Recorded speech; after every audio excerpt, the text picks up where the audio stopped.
어제 주일 말씀 12장 이 말씀은 믿음으로 살아가는 우리가 하나님의 은혜를 거역할 경우에 받게 되는 결과를 경고해 주신 말씀이었습니다. 어제 우리가 주일날 새벽 기도를 하지 않았기 때문에 그 말씀을 묵상을 같이 못했습니다만, 어제 그 말씀을 보면 특히 그리스도인들의 인간관계에 있어서 14절 말씀 보니까 모든 사람과 더불어 화평함과 거룩함을 따르지 않으면 아무도 주를 보지 못하리라. 그게 경고하셨습니다.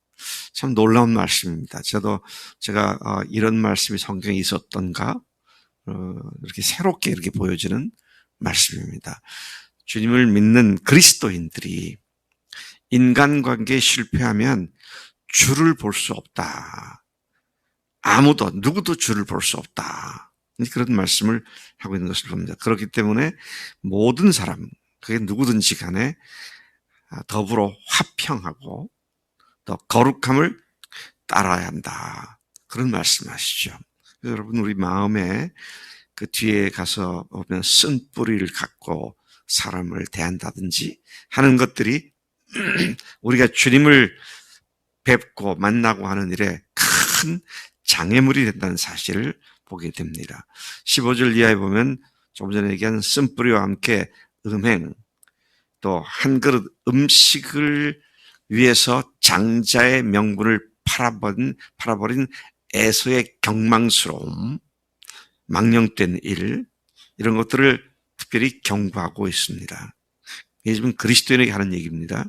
그리스도인들이 하나님의 아들과 딸로서의 명분을 그 한낱 잠깐 미각을 또는 몸뚱아리를 즐겁게 해주는 것에다가 다 팔아먹어버리고 그것을 가볍게 여기는 이런 경망스러움, 망령된 일, 이런 것들을 경고하고 있는 것을 보게 됩니다. 예를 들어서 에사가 그렇게 장자의 명분을 판 후에 다시 그것을 되돌려 받기 위해서 눈물로 구했지만 더 이상 그에겐 기회가 없었다. 참 무서운 말씀이죠. 그리스도인은 예수 믿고 천국 가는 건 확실하지만 오늘 이 세상에 살면서 주님과 동행하는 그 기쁨과 즐거움을 결코 누릴 수 없는 지옥 같은 삶이 될 수밖에 없다. 이런 그 경고를 하고 계시는 것입니다. 그렇기 때문에 흔들리지 않는 나라를 받은 우리는 은혜를 받아서 경건함과 두려움으로 하나님을 기쁘시게 섬기는 자가 되어야 한다. 그런 말씀을 하고 있습니다. 우리 교회도 많은 그리스도인들이 있고 그렇지만 정말로 주님을 기쁘시게 하고 주님의 말씀을 다른 것으로 엿바꿔 먹지 않고 정말 소중히 여기고 살아가는 사람들이 누구냐. 신앙의 정도가 각각 천차만별이죠. 그래서 소중하고 귀한 것을 알지만 주님 앞에서 가장 귀한 것을 여기고 그걸 뺏기지 않는 그런 삶이 주님 앞에서 소중한 삶이다. 그래서 흔들리지 않는 나라를 받은 우리는 은혜를 받아서 경건함과 두려움으로 하나님을 기쁘시게 섬겨야 한다. 이게 이제 어제 말씀이었습니다. 그래서 오늘 말씀은 하나님이 기뻐하신 그리스도의 삶에 대한 경고가 아니라 적극적인 권면입니다. 이제는 이렇게 하지 마라, 이렇게 하지 마라가 아니라 이렇게 해야 한다. 그래서 믿음의 뿌리를 깊이 내리고 뒤로 물러가지 않고 또 흘러 떠내려가지 않고 그 속에 시작하신 믿음이 실질적으로 뿌리를 내리고 열매를 맺기 위해서 우리가 적극적으로 해야 할 것이 오늘 말씀에 나오는 것이죠. 자, 근데 거기 보니까요, 몇 가지로 분류해 볼 수가 있어요. 1절부터 3절까지 보면 그리스도인의 대인관계, 특히 교인들 안에서 그리스도인들의 대인관계, 그 다음에 4절에 가서 보면 성적 순결, 5절에 가서 보면 돈 문제, 그리고 7절에 가면 리더의 믿음 본받기, 영적 리더, 그리고 약간 경계하는 말로 9절에 가서는 여러 가지 잡스럽고 혼잡한 엉터리 교훈에 휩쓸리지 말아야 한다. 자, 이런 말씀을 하고 있는 것을 보게 됩니다. 자, 그래서 9절까지 내용을 다시 한번 살펴보게 될 것 같으면 3절까지에서 대인관계, 특히 형제 사랑에 대한 말씀하고 있습니다. 이 형제 사랑은 신앙 공동체를 견고하게 만드는 믿음의 형제 자매들 간의 사랑 관계를 말하고 있죠. 안 믿는 사람을 위해서 목숨을 걸고 사랑해야 한다, 이런 말이 아니라 여기에서는 교회 안에서 믿음의 형제들을 어떻게 사랑해야 하는지, 자, 이것을 말하고 있죠.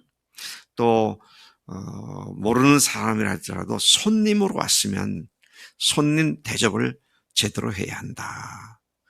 그러면서 부지 중에 손님을 접대했는데 나중에 알고 보니까 천사를 대접한 사람도 있었다. 그게 누구예요? 아브라함이 그렇게 했던 것을 우리가 잘 알고 있습니다. 또 갇힌 자를 생각하되 자신이 함께 갇힌 것처럼 생각하고 학대받는 자들을 생각해라. 생각하라는 말은 그들을 생각하고 그들을 돌보라는 말씀을 또한 포함하고 있는 말씀이죠. 자, 그래서 우리가 다른 사람을 잘 접대하는 것 굉장히 중요하죠. 그래서 저는 우리 교회에 오는 본인이 왔던, 내가 초청을 했던 우리에게 오는 선교사들을 제가 주중에만 왔다 가는 사람도 많고요. 근데 제가 그런 사람들은 누구라도 오면은 결코 빈손으로 보내지 말아야겠다. 교회가 공식적으로 초청했으면 교회가 대접을 하겠지만 선교사 제자들 후배들이 왔을 때도 저는 항상 그들 손에 뭔가를 들려줘야겠다, 그렇게 생각을 하고 있는데, 왜 손님 대접하는 그런 것 중에 하나가 된 것이죠. 그 다음에 이제 4절에 보면 성적 순결을 얘기하고 있는데, 결혼을 귀히 여기고 음행과 간음으로 침소를 더럽히지 말라 그랬습니다. 네. 하나님이 그런 성적으로 부도덕한 행위를 친히 심판하신다.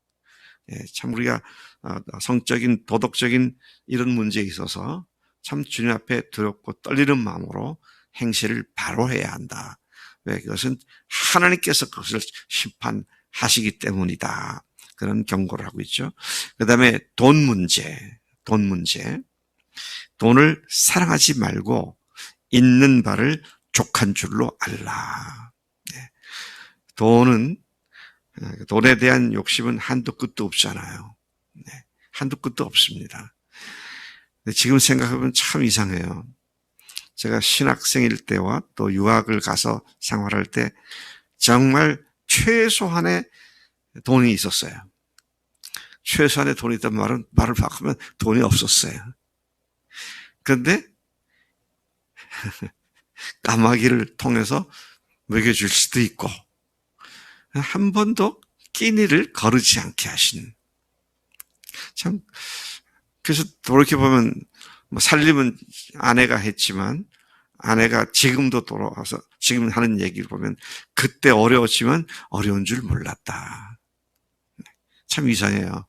많이 있다고 풍요로운 게 아니더라고요. 그래서 풍요로운 것은 있는 걸 잘 쓰는 사람이 풍요롭더라고요. 우리 청원의 이덕만 목사님은 돈만 받다면 다 써버리더라고. 그러니까 그 목사님 사모님이 이 목사님이 돈 쓰는 것에서 늘 뭐라고 그러더라고요. 그때마다 이 목사님이 그래서 지금 우리가 해야 할 거 못하고 돈이 없어서 할 거 못해갖고 그런 적이 있었느냐고. 그러니까 통장에 좀 있으면 다 써야 한다고. 그 참 좋은 태도다. 주님을 의지하는 그 믿음에 참 귀한 본이 된다 생각을 합니다. 자, 그 다음에 이제 돈을 사랑하지 말고 있는 바를 족한 줄로 알라. 그래 놓고는 그 다음 말씀이 뭐라고 그러냐면 내가 결코 너희를 버리지 아니하고 너희를 떠나지 아니하리라. 이 말씀을 인용하십니다. 신명기 31장에 나오는 말씀인데요. 이 말씀을 인용하십니다. 좀 이상했어요. 돈을 사랑하지 말라. 있는 걸 족하다. 그렇게 족한 줄로 알라. 그랬는데 왜 내가 결코 너희를 버리지 아니하고 너희를 떠나지 아니하라는 말씀을 인용했을까? 돈이 없어 의식주 문제를 염려하여 돈을 사랑하는 일을 하지 말 것은 주님이 친히 우리와 함께 하시고 결코 우리를 방치하시거나 우리를 내버려 두지 않으시는 말씀을 지금 인용해서 하고 있는 것이죠. 그래서 6절 말씀에 우리는 주는 나를 돕는 이시니 내가 무서워하지 아니하겠노라. 사람이 내게 어찌하리요.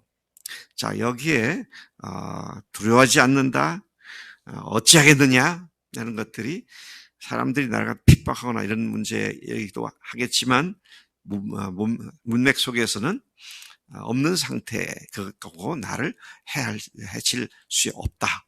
주님은 나와 함께 하시는 분이시기 때문이다. 이제 이런 담대한 선언을 하고 있는 것이죠. 7절을 보면 리더의 믿음을 본받는 문제를 말씀하고 있습니다. 이와 같은 모든 일에 너희에게 하나님의 말씀을 전해주며 너희를 인도하던 영적 리더들을 생각하여 그들의 결말을 주목하고 그들의 믿음을 본받으라. 그들이 어떻게 영적으로 믿음으로 살아온 사람들인지를 잘 주목해 보고 저렇게 사는 거구나. 그렇게 본받으라. 그렇게 말씀하는 것이죠. 제가 그제도 그런 말씀을 드렸습니다마는 춘천 한마음교회 김성로 목사님이 죽을 먹기 시작하고 난 지 하루가 이틀 후에 뭔가를 열심히 간병이 내게 얘기를 하는데 사모님이 들어보니까 무슨 말인지 몰라서 글을 쓰게 좀 해보라고. 그 간병인이 종이하고 펜을 드리니까 예수 그렇게 썼더라고. 참 끝까지 그 상황에서 자기를 간병하는 사람에게 예수님 전하겠다고 애를 쓰는 그 모습이 참 가슴이 먹먹하게 도전이 되더라고요. 영적 리더들의 그런 모습들 주님께서 본받으라고 그렇게 말씀하고 있습니다만 8절에 어제나 오늘이나 영원토록 동일하신 주 예수 그리스도께서 주신 교훈들은 시대가 달라져도 그대로 진리이며 그 주님이 함께 하신다는 사실을 강조한 말씀인데 이 말씀을 한 이유는 9절의 말씀을 하기 위해서입니다. 9절에 보면 여러 가지 다른 교훈에 끌리지 않도록 조심하라. 그러면서 조심하고 그것을 위해서는 은혜로서 굳게 한 마음이 아름다운 음식으로는 그런 마음이 아름답고 음식으로는 마음을 굳게 하지도 유익을 얻지도 못하게 한다. 이게 무슨 말입니까? 왜 갑자기 이런 말이 나왔어요? 아마 여러 가지 교훈에 있어서 먹는 문제를 이런 거는 먹어야 되고 저런 건 먹지 말아야 되고 음식 먹는 것으로 너희들 정결해야 한다는 거짓 교사들이 가르침이 있었던 것 같아요. 그런 것이 너희들 깨끗한 게 아니다. 마음을 은혜로서 마음이 굳어지고 견고해지는 것이지 음식을 먹고 안 먹고 금식을 하고 안 하고 이런 것이 그렇게 하는 것이 아니다. 그렇게 말씀을 하고 있죠. 10절에서 16절 아마 히브리서 말씀 중에 가장 영적으로 깊이 있는 말씀이 아닐까 그런 생각을 하게 됩니다. 10절에 보면은요 참 특이한 말씀이 나옵니다. 10절에 우리에게 제단이 있는데 제단이 있다 그랬습니다. 그러면서 장막에서 섬기는 자들은 그 제단에서 먹을 고난이 없나니. 그래서 저는 이 말씀을 처음 읽을 때 이게 무슨 말씀이지? 장막에서 섬기는 자들이 제사장들인데 제사장들이 제단에서 먹지 않았는가? 왜 제사장이 먹을 고난이 없다 그랬는가? 다시 깊이 묵상을 해보니까요. 우리에게는 제단이란 말은 율법에 의해서 만들어진 그 제단을 말하는 게 아니더라고요. 하나님께서 우리를 위해서 특별하게 새롭게 만들어진 제단을 얘기하는데, 그런데 율법을 따라 장막에서 제사 드리는 사람들은 우리에게는 제단에 아무 관계가 없는 자들이다. 먹을 고난이 없다는 말은 아무 관계가 없다. 상관이 없는 자들이다. 그런 말씀을 하고 있습니다. 10절, 이는 죄를 위한 짐승의 피는 대제사장이 가시고 성소에 들어가고 그 육체는 영문 밖에서 불사름이라. 율법이 그렇게 했죠. 자, 12절, 그러므로 예수도 자기 피로써 백성을 거룩하게 하려고 성문 밖에서 고난을 받으셨느니라. 아하, 율법에서 그 짐승을 잡은 데 피는 제단에도 뿌리고 뿌리도 바르고, 그 다음에 고기의 일부는 가져다가 밖에다 다 태웠던 것. 이것이 예수님께서 성문 밖에 나가서 자신을 불사르고 태우시는, 죽이시는 그것에 대한 예표였구나. 이걸 지금 말씀하고 있는 겁니다. 그래서 제사장, 율법에 의한 제사장들은 이 예수님이 우리를 위해서 만드신 제단하고는 아무 의미가 없고 상관이 없다. 그런 말씀이죠. 자, 그 다음에 13절이 중요한 말씀입니다. 그런즉 우리도 그의 치욕을 짊어지고 영문 밖으로 그에게 나아가자. 영문 밖으로 나아가자. 예, 이 영문이라고 하는 건 뭡니까? 이스라엘의 구약의 제도로 만들어놓은 거룩한 땅 예루살렘 성 안에서 밖으로 나가셨기 때문에 이제는 그 율법의 구약의 제사 제도나 그런 것으로부터 벗어나서 그 영문 밖에서 사실은 예수님은 쫓겨났다고 말을 해야 되는데요. 쫓겨나셔서 거기에서 우리를 위해서 십자가에 죽으신 그 예수님, 그리고 부활하셔서 그분이 하나님을 비밀 증거해 주시고 우리에게 새롭게 만들어주신 이 제단, 여기에 우리도 그분과 함께 수치를 짊어지고 영문 밖으로 나가서 그에게 나가자. 자, 그런 말씀을 하고 있는 것이죠. 14절 말씀에 우리가 여기에는 영구한 도성이 없으므로 장차 올 것을 찾나니, 다시 율법의 제 성전을 얘기하는 겁니다. 여기에는 그런 거 없다. 우리가 찾는 것은 영구한 도성인데 그게 뭡니까? 장차 올 것이다. 그래서 주님께서 새 예루살렘 성을, 아브라함이 바라봤던 그 성을 언젠가 우리에게 내려주실 것인데 그것을 바라보는 것을 말하는 것이죠. 자, 그러므로 이제 우리는 어떤 제사를 드려야 하느냐, 우리에게 있는 제단에서 어떤 제사를 드려야 하느냐, 그럴 때 예수로 말미암아 항상 찬송의 제사를 하나님께 드리자. 네, 그리스도인에 있어서 오늘 제사는 찬송입니다. 한나래가 찬송을 잘하지. 목소리도 좋고 박자도 잘 맞추고 드럼도 잘 치고. 근데 맨날 집에서 하면서 찬양해? 좋아요. 그래야 돼. 네. 내가 우리 사람한테 늘 이렇게 도전받는 거는요, 저는 집에 새벽기도 끝나고 집에 들어가면 내일 새벽기도 인다고 해서 한 1시간 정도 열심히 묵상하는데 저 사람은 가자마자 딱 찬송을 틀어놔요. 한 7시 5분, 10분에 집에 들어가면 찬송을 틀어놓고, 언제까지 틀어놓느냐, 8시 20분쯤 제가 밥을 먹게 되는데 8시 20분 밥을 먹고 다 끝날 때까지 한 1시간 반? 매일 찬송을 들어요. 가만 보니까 박종호 박정호 씨 아주 열렬한 광팬인 것 같아. 예, 그분이 참 은혜로운 그 찬송을 잘하잖아요. 그 저는 밥 먹는 시간에 덤으로 얻어들어. 그래서 내가 이게 찬송을 얻어들어야 되겠는가 그런 생각이 들더라고요. 예, 열심히 찬양의 제사를 드립시다. 예. 어렵지 않잖아요. 옛날 제사 드리면 소 잡고 양 잡고 염소 잡아야 하는데 그거 안 잡아도 됩니다. 입술 벌려서 찬양하는 것이 우리들이 드릴 찬양이다. 제사다. 그런데 그런 제사만 아니라 그 다음에 또 다른 제사를 말씀하고 있습니다. 자, 어떤 제사를 말하고 있느냐? 16절에 제사를 말하고 있습니다. 찬양의 제사. 이것이 16절에 나오는데요. 오직 선을 행함. 서로 나눠주기. 이 같은 제사를 지금 기뻐하신다. 그럼 가지고 있는 것 열심히 나눠주는 거 너무 귀한 복입니다.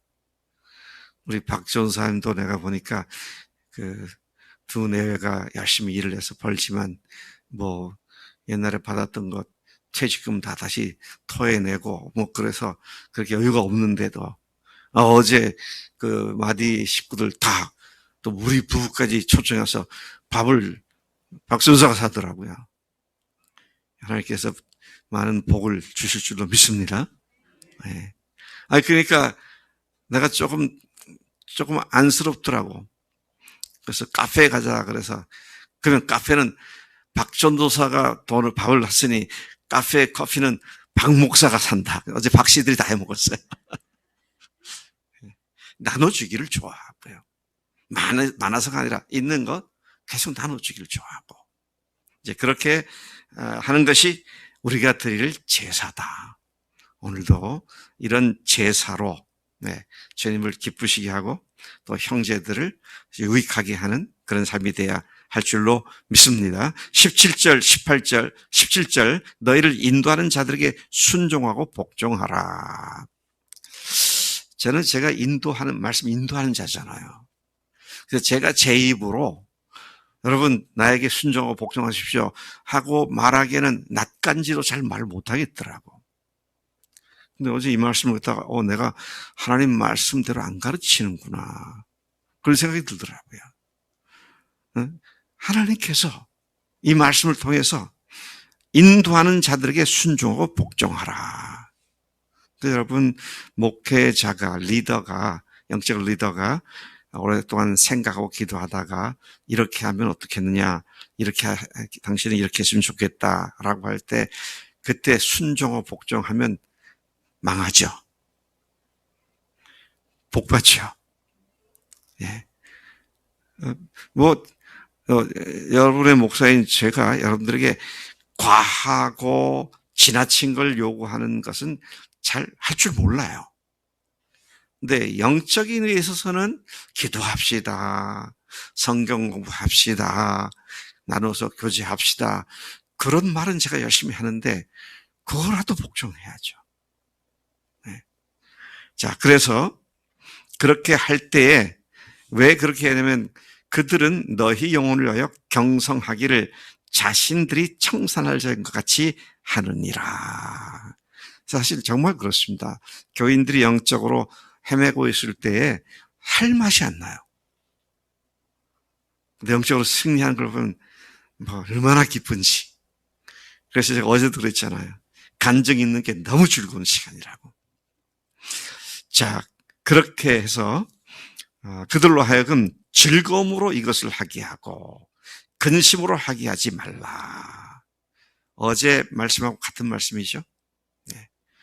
우리를 갖다가 기쁜 마음으로 즐거운 마음으로 그렇게 할 수 있도록 그렇게 하지 않으면 너에게 유익이 없다. 그래서 여러분들 이 말씀대로 이제 히브리서가 지금 마지막 결론을 갖고 있습니다. 결론이 바로 이거죠.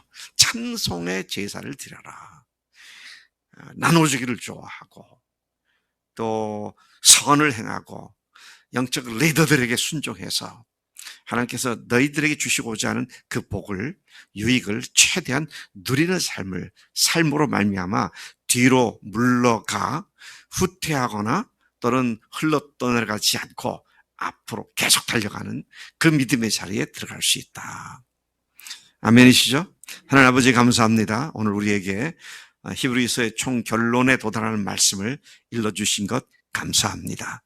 주님, 우리로 하여금 하나님께 찬양의 제사를 날마다 매 순간마다 드리게 하시고 또 선행과 또 나누어지기를 좋아하는 이 일에 우리가 더욱 익숙한 자들이 되도록 역사해 주실 줄로 믿습니다. 그 말씀이 우리에게 약속한 말씀을 우리가 풍성히 누리는 매일매일의 삶이 되도록 인도하실 줄로 믿습니다. 감사하고 예수님의 이름으로 기도를 쌉나이다. 아멘. 아멘.